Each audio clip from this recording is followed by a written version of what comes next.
Good evening and welcome to The Naked Entrepreneur. I'm your host, Dr. Sean Wise, Professor of Entrepreneurship and Strategy at Ryerson University. In each episode of the show, we feature an icon who's made it big in business. Each guest will reveal the truth, the naked truth, behind their success. Tonight's episode features legendary Canadian entrepreneur, angel investor, best-selling author, and founder of Vancouver's Grow Lab Accelerator, Mr. Leonard Brody. Born and raised in Calgary, Canada, Leonard Brody had an early interest in entrepreneurship. From humble beginnings, he has helped in raising millions of dollars from multiple startups. Leonard Brody is a serial entrepreneur with multiple successful exits under his belt. Through his diverse career, Len Brody has been through one of the largest internet IPOs in history. He is a pioneer of citizen journalism, a co-founder of Now Public and the Grow Lab Accelerator. Len Brody is also a two-time best-selling author, been nominated for 2 Emmy Awards, and has been featured in Fortune, The Wall Street Journal, and the New York Times. Len Brody has recently been recognized in Canada as a top 40 under 40.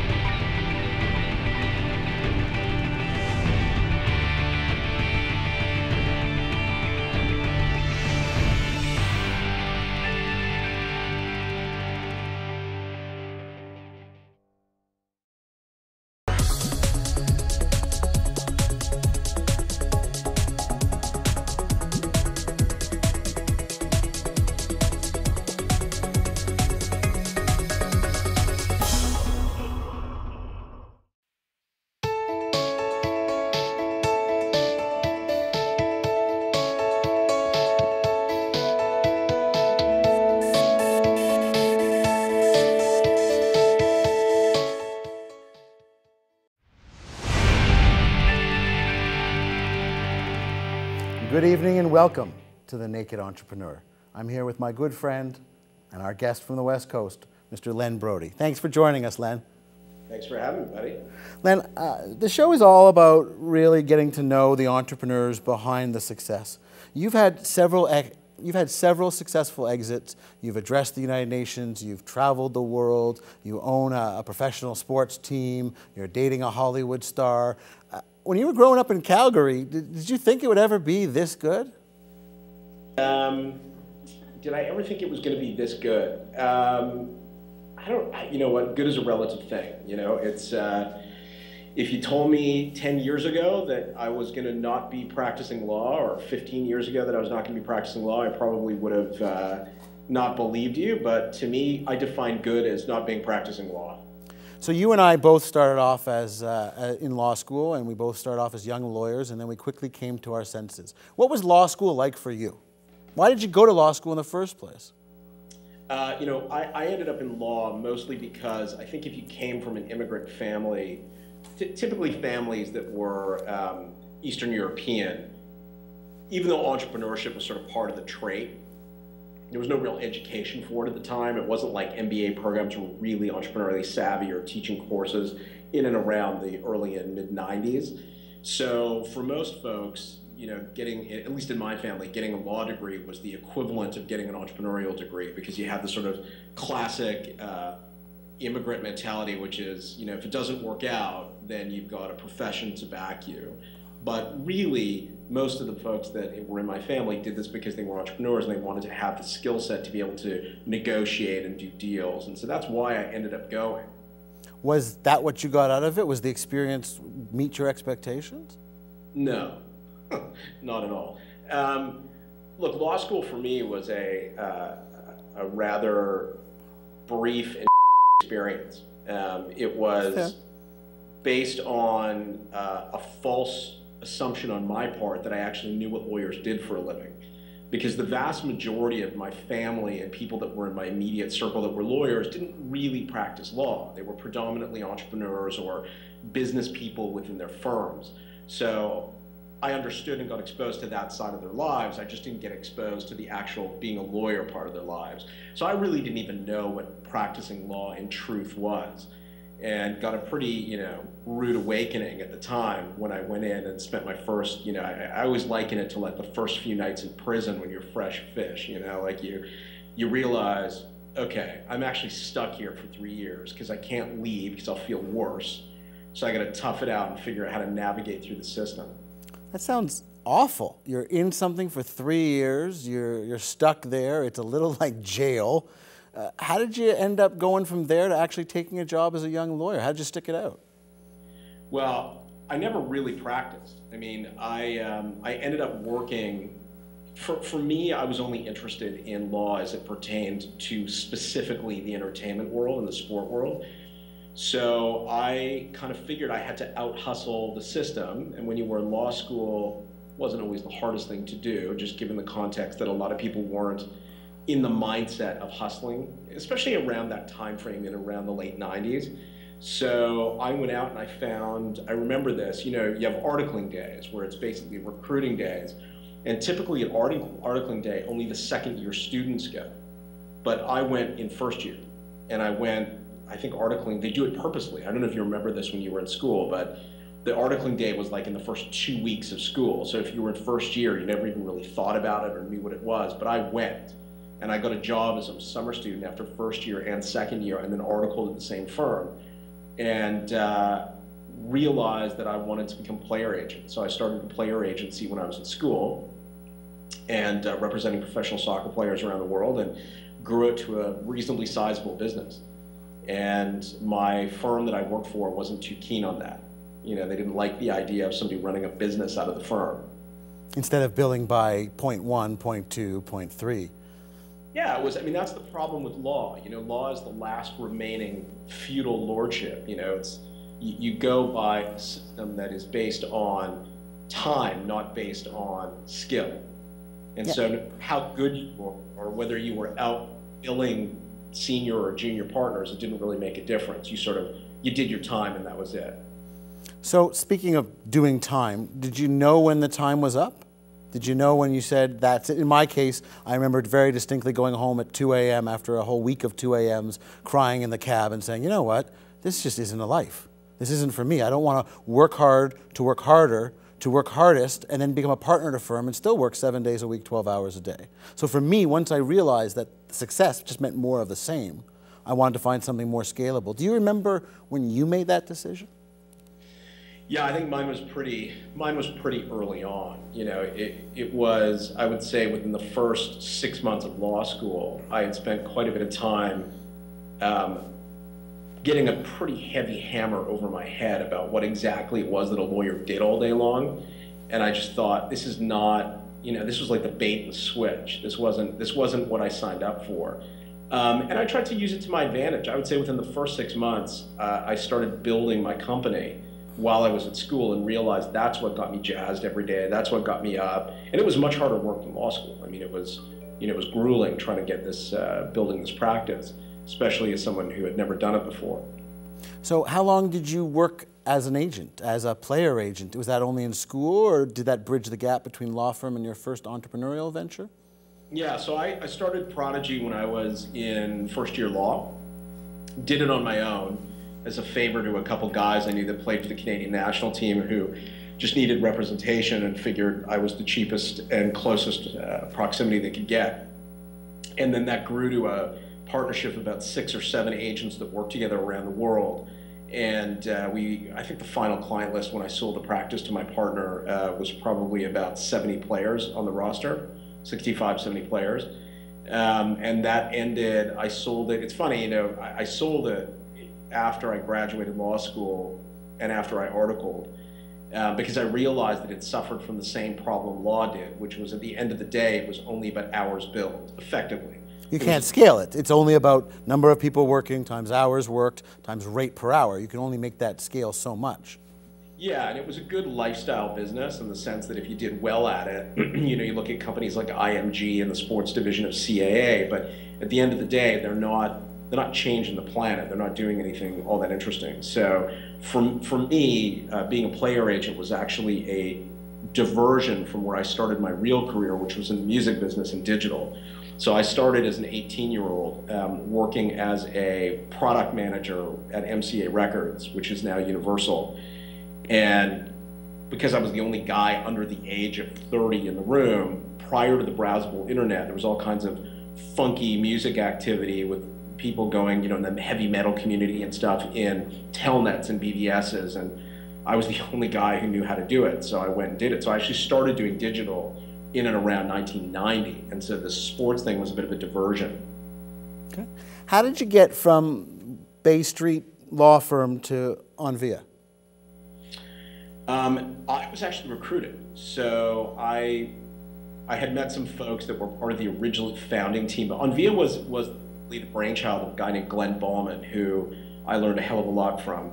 And Glenn, I guess, had built the company, and it had a prior life as something else. They rebuilt it, and I think wanted to beef up the team around the founders and the founding executive. And so I got brought in to help run Canada, which is where it started, because they were all moving to the States. They had raised significant amount of venture money at that point in Seattle and moving the head office. So I got brought in as part of that team and recruited to do it. And it kind of brought me back to my roots in digital and brought me back to building companies, which is what I loved.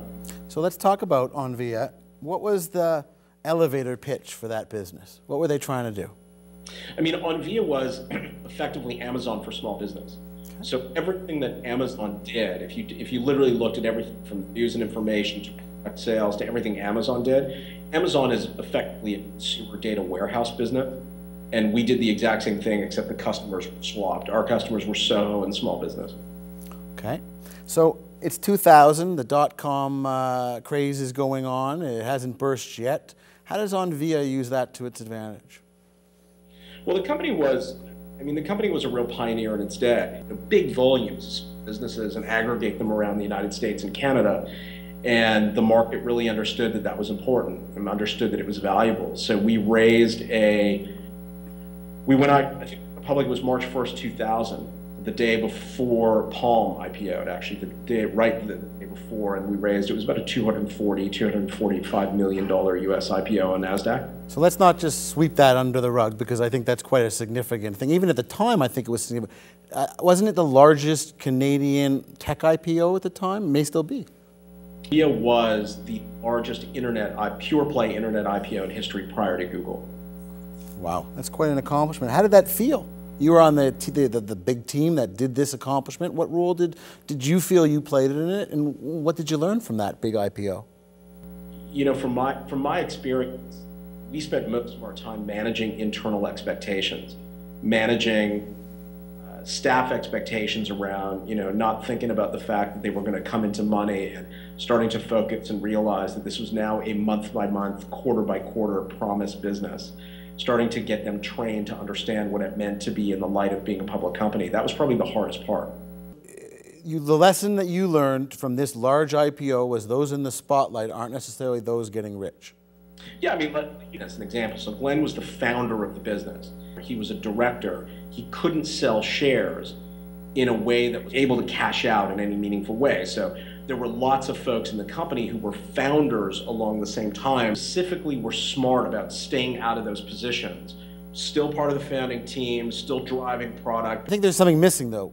There's something missing, which is that they have to hold on to those shares for a longer period of time, and if the market falls out during that period of time and you haven't cashed out, you may have missed that window. Even when you are in a period that you can sell, selling when you're an executive in a public company has a signaling. Yeah, signaling to the negative to the market. If Steve Jobs is dumping Apple, he must know something. I mean, that's a bad example, but still, you understand. The point is right. You start selling shares, it's a serious signaling problem. Absolutely. If management isn't comfortable holding, why should you? So you get out of Onvia, you have a little bit of money in your jeans, maybe not as much as other people. You decide, I'm going to continue. I'm going to get involved with startups again. I'm going to find my next great opportunity. I know I watched you do it. I know when you were talking about blogging and seeing a future and citizen journalism and democratization. Walk me through the now public elevator pitch. What were you guys trying to solve, and how did you think that was a problem that needed solving? Well, it came, let me give you a little bit of sort of history as to why I even cared about it. So my cousins and my uncle at the time owned a pretty significant media news business in Canada. And I used to spend a lot of time talking to my cousin about the challenges that were pretty clear, the clear flaws in the news business and the news production business, and started realizing that there was quite an opportunity there, that as camera phones became more not only cost effective, but of better quality, and that those phones were connected, you were going to have a reporting force that was way more powerful and way more significant than anything any one news organization could do. So let me see if I can oversimplify that. So once upon a time, if somebody wanted a picture of the fire down at the docks, they called the pool and they sent a reporter with a camera and they took a picture of the docks. But today, you would know by GPS, or you might know someone who's in the area, or someone might know themselves. Take a picture and upload it, and therefore you were able to create the world's largest news agency? Am I understanding it correctly? Yeah, I mean, I think to even take it one more level of simplification, a reporting pool, a journalist base, cannot be everywhere that cell phone cameras can be. Okay. So we knew that over time there was going to become a market to create a Reuters of the people, or an AP of the people, where traditional news organizations would use breaking footage, not necessarily journalism, not necessarily coverage or opinion, but mostly just reporting based on certain communities and certain size sets, because it would just be faster and easier to get.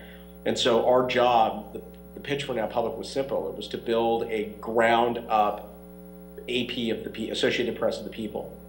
And we did it, and ironically, we ended up being the first non-union shop to become a supplier to the Associated Press.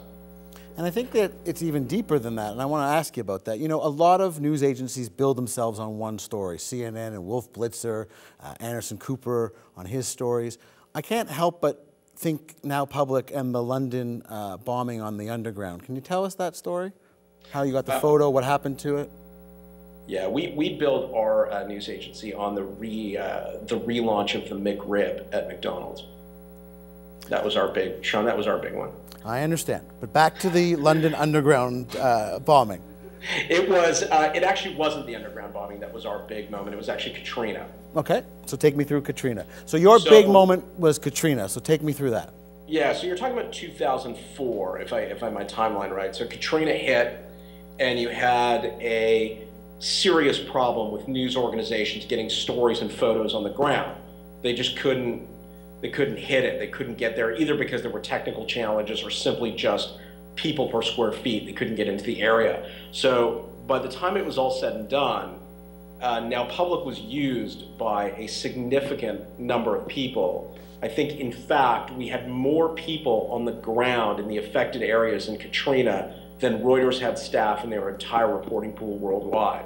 So we had over 2,000 people sitting on the ground between Mississippi, New Orleans, and all the surrounding areas, sending back photos, and they used it for interesting stuff. I mean, it wasn't just photos of the traditional things you would see. It was photographs of somebody who had handwritten notes to try to identify and reunite people. So it was quite interesting, because if you walked into the streets of New Orleans during Katrina and said, what do you really care about what a news organization does? If we turned CNN over to you for the day, what would you do with it? And the vast majority of those people said, we would use it to reunite families and find victims, you know, as a tool to do that. And that's exactly what a lot of people used it for.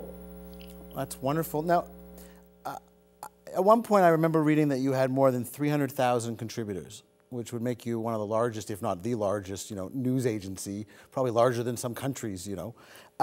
But what I wanted to ask you is about how the incumbents felt. You know, we talk about creative destruction. You talk to your cousin who owned a whole chain of newspapers, and here you are figuring out a better way to solve the problem. How do you end up working with Associated Press, with Reuters? How did they feel about the evolutionary economics that was going on? Yeah, I mean, you can imagine that in the early days of Now Public's life, it was a huge threat to almost everyone that considered themselves part of the journalism food chain. So you had real serious issues where journalists would sort of see Now Public as something that was trying to replace it or prove that it was flawed. And we spent much of our careers in the beginning trying to assure people that this wasn't the point. The point was not to replace, the point was to be accretive and to add and to provide a human context that made journalism better. But the irony was, as we went on and we started growing the business and the base, we started getting a lot more, I would say, aggressive about our views on journalism and less friendly and a little bit more challenging of the underlying theories of a lot of these guys. And one of the best examples was every conference I spoke at where there was anyone at all that touched a journalistic business would ask the same question, which was, what about facts? Who checks your facts? You know, it was just kind of a stupid question after a while.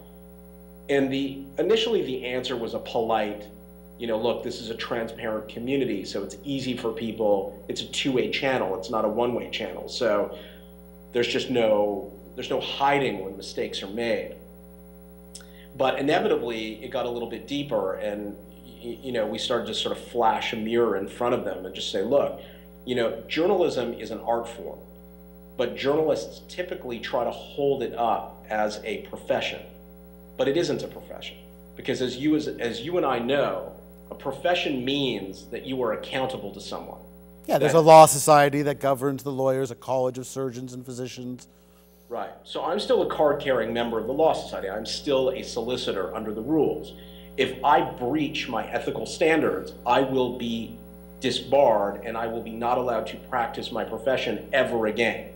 But if I'm a journalist and I breach my ethics, who do I report to? And the answer is, in truth, nobody. No one. Because you could be fired, right? As we've seen many times before. I mean, you can look at the issue with what happened at the Globe and Mail and other areas, that you can be challenged and you could potentially be fired. But at the end of the day, it doesn't stop you from doing your craft. It doesn't stop you from reporting. So it's a fallacy to think that there's any more errors in crowdsourced or crowd-created content than there is in professionally produced content. It's just a fallacy. Why do you think Now Public had such great traction? I don't think we did have that great. I mean, I think the theory that we had great traction was also in and of itself a bit of a fallacy. I mean, I think for the time in which we did it, there was nothing else really like it. So you heard a lot about it and you saw it in a lot of places. But you know, we had great reporters, we had great people covering stuff, but you know, it was so early in the days of crowdsourcing and content produced by non-professionals that we didn't really know what success looked like. And so arguably we thought we were successful at the time and we had great traffic. You know, we were doing, I think at our peak, we were doing about 5 million uniques a month, and then we had about 300,000 contributors. But when we sold the business to the Anschutz Corporation and we started working on Examiner.com, you started to see the maturity of that model play out. And today, Examiner, which is a more refined version of Now Public, you know, Examiner today is now as of yesterday, the 34th largest site in the English-speaking world, doing 45 million uniques a month, and has less contributors, but higher quality. Sorry, so the 34th most read English site. So that's bigger than Paris Hilton?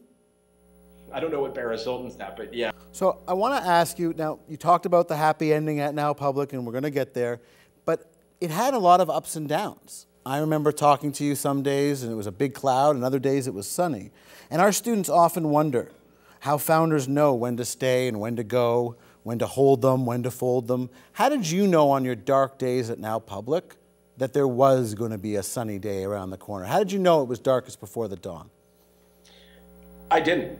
I mean, the truth is I didn't. And I think I believed in the model. I believed that we also didn't execute on the model as well as we could have or should have. But I believed at the end of the day, I had one obligation, and my obligation was to my investors. And I set in our company a very clear culture of investor accountability. You know, when you build a business, if you choose to take other people's money, that is where your first obligation resides. It doesn't reside, if it's a lifestyle business and it's your business and you don't take outside money, then it lies with you. But when you have venture funds that have grandmother's money in it from pension funds, you take that seriously. And so I always was anchored by the fact that I needed to produce a result for the investors. And so even when the business model looked like it was questionable, or when it looked like it was unclear as to what we were going to look like in 2 years, I was always anchored against trying to deliver that return. I think that's good. And I think that, earlier in the conversation you mentioned your cousins, and I want to touch upon your uncle, Izzy Asper. Mr. Asper is obviously one of Canada's greatest entrepreneurs who built from nothing. But that's not the story I always remember you telling.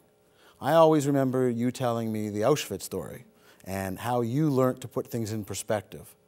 Do you remember what I'm talking about? Yeah, no, for sure. So why don't you walk us through the greatest lesson Izzy Asper ever taught you? Well, the slight correction is it wasn't actually that uncle. It was a different uncle who taught me the lesson. Izzy had, thank God, in our family that came out of Odessa at that time, came out prior to that happening. But it was on my mother's side of the family that we had an uncle who was an orphan. In fact, not even a blood relative of ours, who had survived Auschwitz and quite a horrific existence as a child laborer in Auschwitz and Treblinka for Auschwitz and Birkenau for almost 4 years. And when the Red Cross began a campaign to allow Jewish families to adopt orphans from the war, my uncle had been put on the list, but unfortunately there were more orphans than there were families.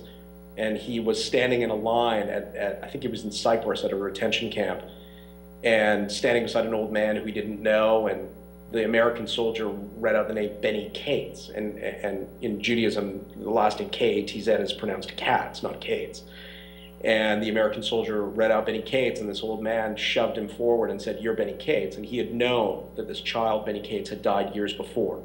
So he kept the name, our family adopted him in North America, and in getting to know him and getting to know the story, I always try to put in perspective, both for my own life, and I struggle with this like anyone else does.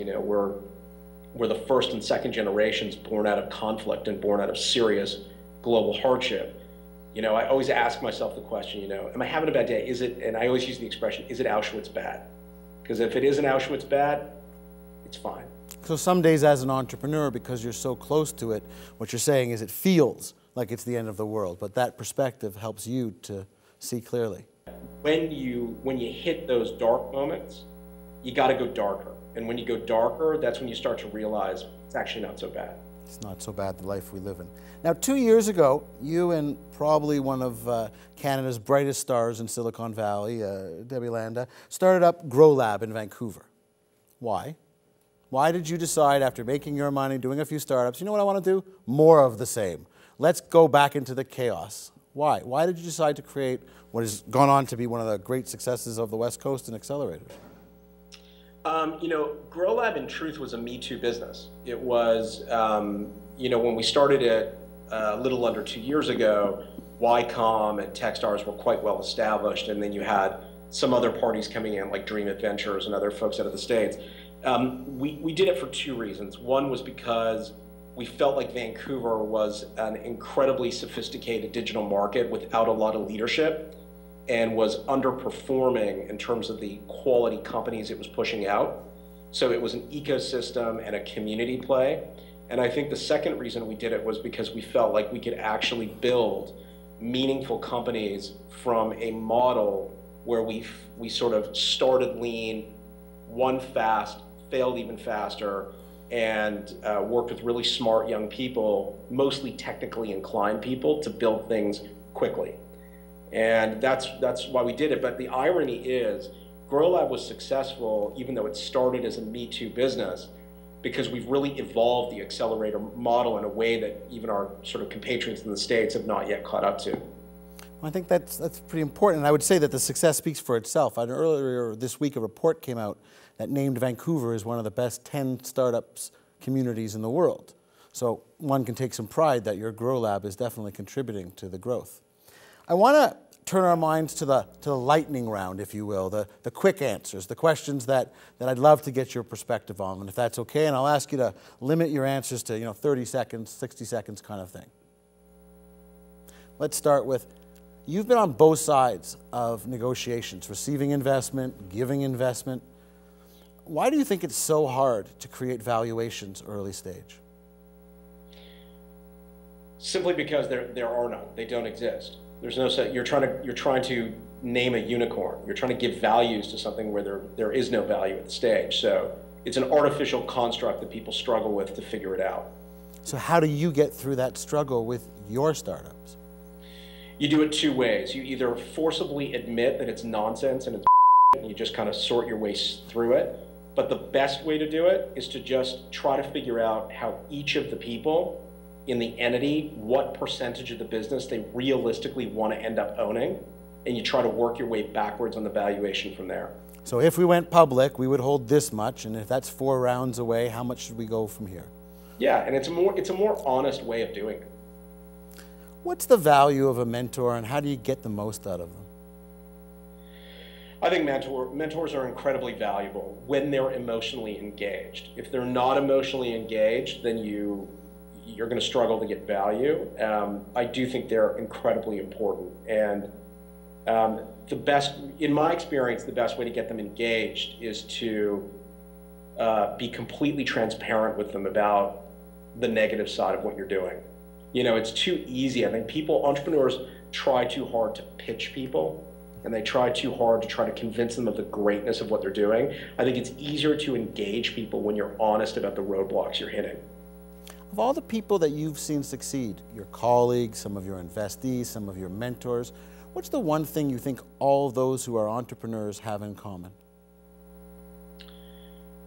It's the hacker mentality, and everyone describes it differently. There's the old tried and true tenacity and drive and all that stuff. Tenacity and drive are necessary, they're not sufficient. There is a hacker mentality of working around problems in a way that the average person doesn't think through. It's the ability to see a wall, look around it, fight like hell to knock it down, and to understand that that is realistic and possible. What's the one mistake you've made that you think our students can learn from? Other than doing this interview. The biggest mistake I ever made, honestly, was I never ever started with myself as the base unit of currency in my startups. Meaning, I always focused on a business or a problem, but I rarely mapped out what my life goals were against that. So, how much money do you want to make? How much time do you want to spend in an airplane? How many kids do you want to have? How much time do you want to be working? How many people do you want reporting to you? Those are serious questions that if you don't answer them, you end up ending in a situation where the business creates you instead of you creating it. And I think a lot of the failure that comes in North American startups is because of that mismatch. And the data shows it. If you look at immigrant-started businesses in North America, the success rates are much higher, typically because you ask them why they did it. And they said one of two things. I either want to educate my children or I want to put a roof over their heads. And when hits the fan, that is a much easier thing to ground yourself in than I want to be the biggest social network in the world. It's more grounding, it's more real, it's about you, it's not just about something that's external. What's the one myth you wish more founders knew the truth behind? I think people underestimate, I think it's a myth that you need money in these. I think the whole startup ecosystem in North America was tied to funding. Mm-hmm. And the truth is, when your grandfather and my grandfather came over from Europe, they didn't have funding to build a company. They just built companies that had customers. And so I still go back, there are some companies by their nature that require funding in order to see value to the investors or the founders. But there are a lot of companies, there's nothing wrong with building a lifestyle business. I had, and just as an aside, I had a conversation with a young entrepreneur who had a company who was doing $500,000 a year in profit, which effectively was her salary. And she was quite dissatisfied with that. And I thought, how many people do you know in your life that make $500,000 a year working for themselves. Like, there's a disconnect between the, the swing for the fences models and the just work for yourself, do something interesting and that you love. What's the best advice you've ever received? Honestly, it would have come from my Uncle Izzy, who used to always say to me, in effect, don't be a schmuck. You gotta, in your life, you will have horribly dark moments where you feel like talking to no one and helping no one, and you just want to be left alone to deal with what you have to deal with. But the truth is that you meet the same people on the way down that you do on the way up. And it is without question that once you hit the way up, you are going to hit the way down. And it is critical to really try to be kind to other people and make yourself available and make yourself real and transparent for people, so that when the inevitable down comes, you don't have people shoving you further. They're actually trying to help you out. Well, you talk about transparency, you talk about helping out, you talk about talking to people, and we very much enjoyed talking to you tonight. We're going to open it up to student questions in just a minute, but I have one last one I wanted to ask you. What advice would you like to give our entrepreneurship students, those who are just starting their journey? If you're a student today, you are living in a radically different planet than it was 15 years ago. You are in an environment where entrepreneurship is rampant. It's part of the mass cultural fabric. It's not something fringe that only, unemployable people did. And you are at a state in time also that while that has happened, almost everything you do in your lives, whether it's the education system to religion to government, is being rewritten. And it's being rewritten by all of us. And so I would encourage you to take advantage of the era before that era and that window closes, and do stuff that you really, really are passionate about and enjoy, and make sure that you tie that to your own life goals about how you see your life playing out every day with your family, with your friends, with your personal time. Take advantage of the opportunity, take advantage of knowing yourself, and you'll do great stuff. Well, we're going to let our students take advantage of you in just a moment. We'll be right back with The Naked Entrepreneur.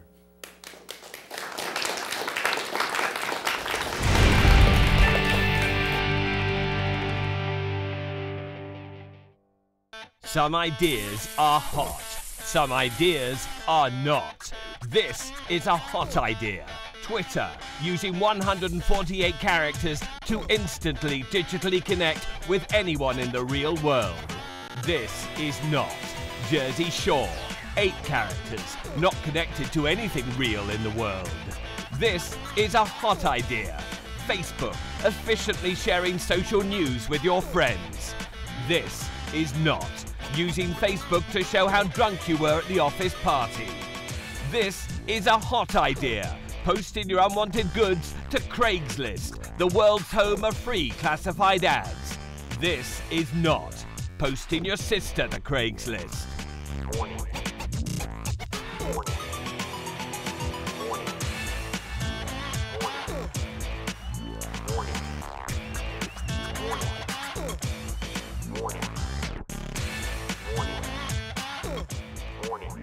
Friends don't let friends pursue bad ideas. Find out if your idea is hot or not.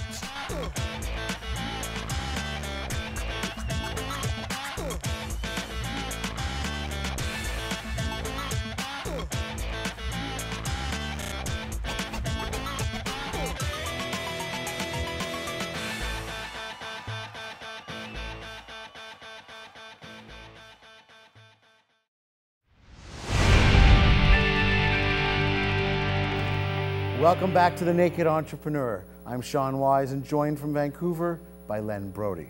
Now it's time for student questions. I'm curious to how much greed has influenced you along your way.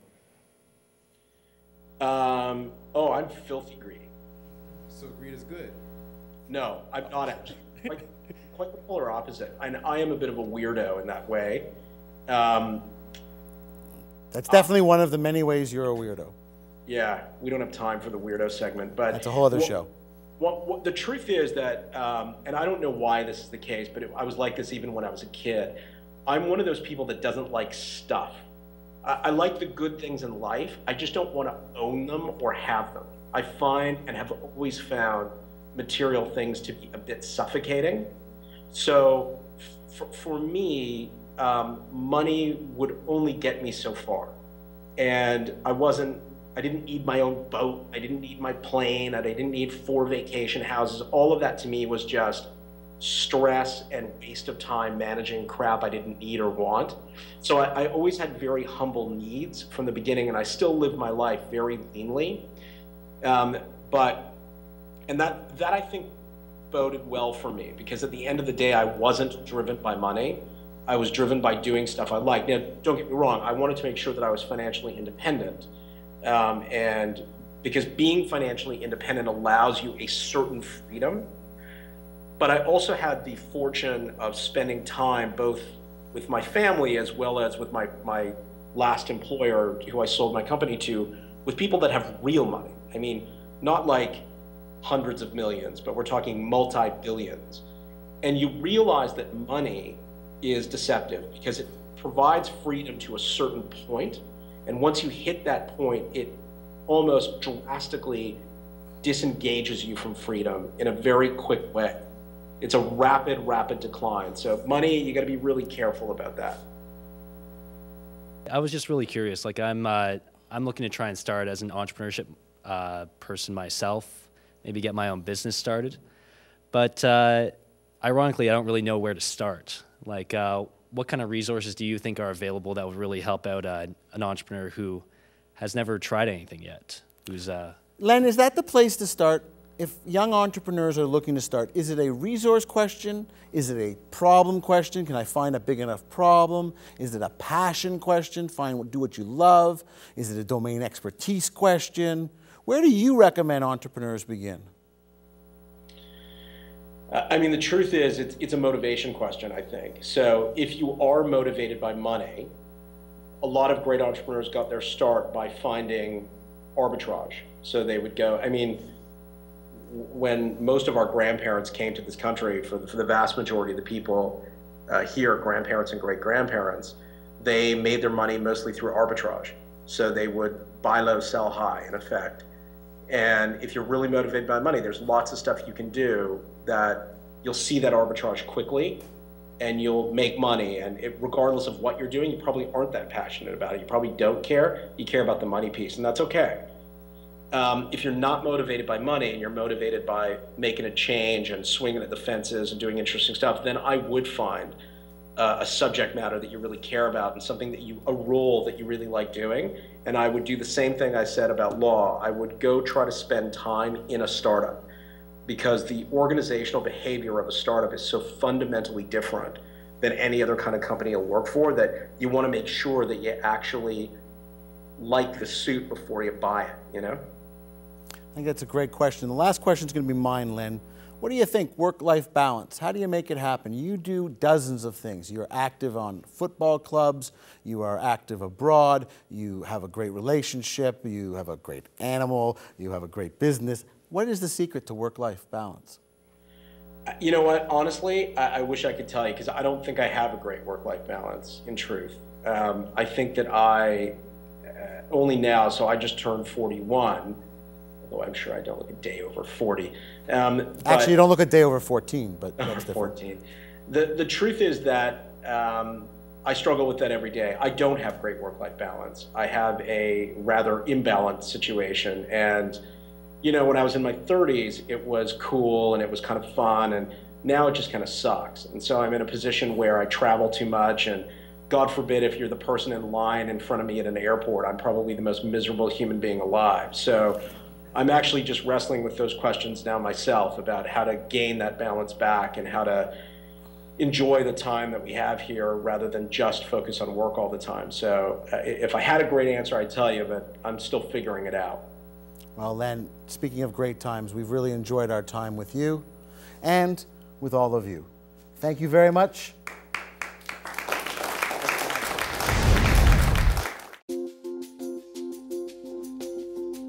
My name is Lindsay Jessica Child. I'm the CEO and co-founder of Green Gauge. Jonathan Trump, founder and creative director of Tokyo Mouse Inc. Mark Coleman, the co-founder and president of WebRocker. No matter what the idea, be it product or service, profit or nonprofit, Ryerson provides education, resources, and funding to help start and expand your businesses. Relationships with other entrepreneurs can be a huge factor in your success. You may see that rock, and is it a diamond or not?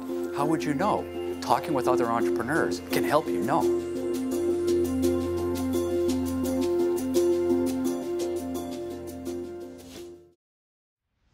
Tonight our guest was Len Brody, serial entrepreneur and angel investor. Len Brody shared the ups and downs of his career and the lessons that he's learned. Thanks for watching. I'm Dr. Sean Wise, and this is The Naked Entrepreneur.